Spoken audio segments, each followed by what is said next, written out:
Sabi daw nila ang bomber kailangan nasa 3,000 feet or sa 9,200 meter. Weh, pag sure. At bakit naman ganon? Kasi yan mabibigay ng increased speed ng bomba habang bababa at lalakas ang impact. Baka malakas lang talaga ang bomber to dahil high rank siya, pero wow, what the flip naman to? Ito na po siya mga kaibigan, so very low and very old but terribly damaged. Bleh. Tara, simulan na natin. So ito na, nasa 94 meter na tayo ay nasa full speed na rin, approaching sa first target natin. Tingin dito sa likod, baka masundan na ng kalaban at uulan na naman tayo ng bala. Busdag aeroplano na to. Okay, sige. Ewan ko lang kung safe ba ako nito. Sure ba ako safe ba nito? Okay na, sige na, sige. Tara. Target on side on 3, 2, 1. Bombs away, bombs away. And direct hit.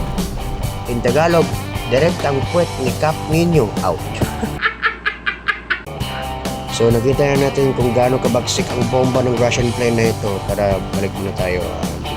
Kulang sa oras sa reload sa bomba natin.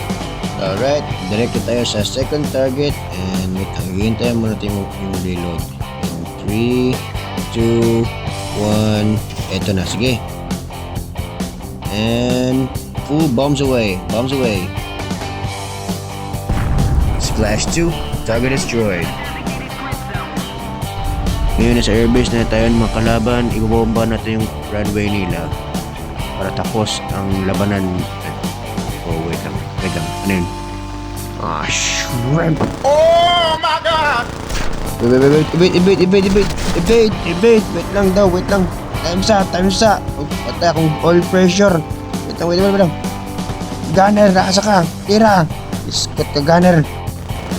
Approaching targets. Ay, wait lang. Oh, shucks. You just don't know how to quit, do you? Shucks. Evade. Lang, gunner, shoot. Oh, wala na. Butas na yung gasolina natin. So, yun lang. Nakikita na natin gaano kalakas ang bomba ng Russian bomber na ito. Di na kinaya. Mahulog na ako. Bleh!